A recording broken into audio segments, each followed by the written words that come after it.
Existem muitas lendas que cercam esse período da Quaresma.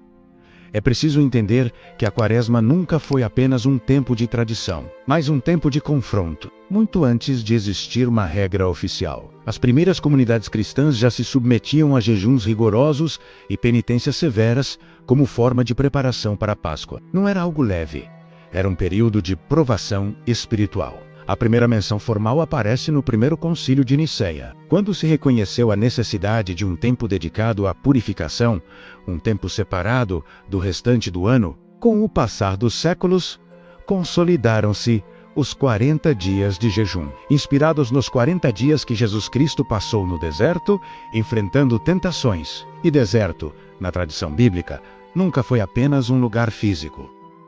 É o símbolo do teste, do limite, do embate entre fé e queda. O número 40 carrega peso. Foram 40 dias e 40 noites do dilúvio nos tempos de Noé, um período de destruição. Foram 40 anos de peregrinação no deserto, marcados por fome, medo e incerteza. Na Bíblia, 40 quase sempre antecede transformação, mas também sofrimento. Na Quaresma, o jejum não é apenas ausência de alimento, é renúncia.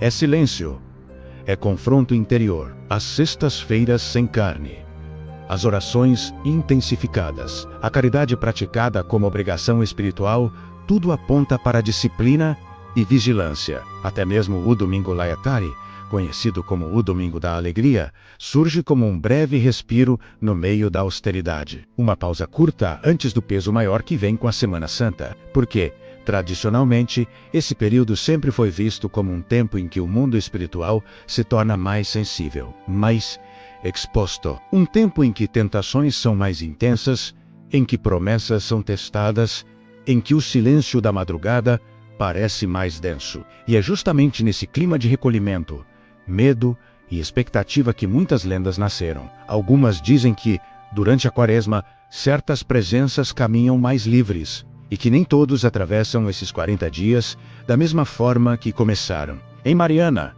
cidade marcada pelo ouro, pela fé e pelas cicatrizes do tempo, existe uma tradição que mistura devoção e medo. A chamada Procissão das Almas é realizada desde o período colonial.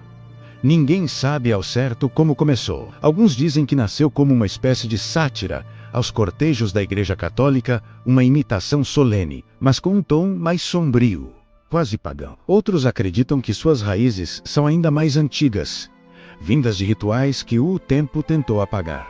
O que se sabe é que depois de um período esquecida, a tradição foi retomada na década de 1970. E desde então, na Sexta-feira Santa, à meia-noite, as ruas de pedra voltam a ouvir passos, que parecem não pertencer a este mundo. Os participantes vestem túnicas brancas com capuzes que escondem o rosto, carregam velas acesas, caminham lentamente e entoam lamentos fúnebres que ecoam pelas vielas históricas. Alguns levam caveiras. Outros representam a própria morte de foice na mão, coberta por um capuz preto. O som das matracas, correntes sendo arrastadas no chão, o vento frio atravessando as ruas estreitas. Tudo contribui para uma atmosfera que não parece encenação, mas sim lembrança. Mas o que realmente arrepia não é a encenação atual, é a lenda que a envolve. Segundo relatos antigos, a procissão original não era feita por vivos. Dizem que, muito antes da tradição organizada, as próprias almas dos mortos caminhavam pelas ruas de Mariana. Moradores afirmavam ouvir o cortejo espectral passando durante a madrugada. Passos sincronizados, correntes, murmúrios, mas ninguém ousava olhar pela janela. Quem encarasse diretamente a procissão fantasmagórica receberia uma vela, e essa vela não se apagaria. Ela queimaria por dias, sem derreter, sem consumir pavio algum, até que, diante dos olhos da vítima, se transformaria lentamente em osso humano. A pessoa amaldiçoada passaria a ver a marcha dos mortos em sonhos, em reflexos, em cantos escuros da casa, até o fim da vida. Alguns moradores mais antigos ainda dizem que, Se em uma noite silenciosa você sentir um vento gelado tocar o rosto, se um arrepio percorrer a espinha sem motivo, e se o cheiro forte de vela queimada invadir o ar, não é imaginação. É porque a procissão original está passando. E nesses momentos, a única recomendação é simples: tranque portas e janelas. Apague as luzes e jamais olhe para fora. Porque, segundo a lenda, se você olhar, talvez não seja apenas um espectador. Talvez seja convocado, talvez receba uma vela. E talvez, na próxima Sexta-feira Santa, alguém escute seus passos misturados ao som das correntes, caminhando pelas ruas de pedra.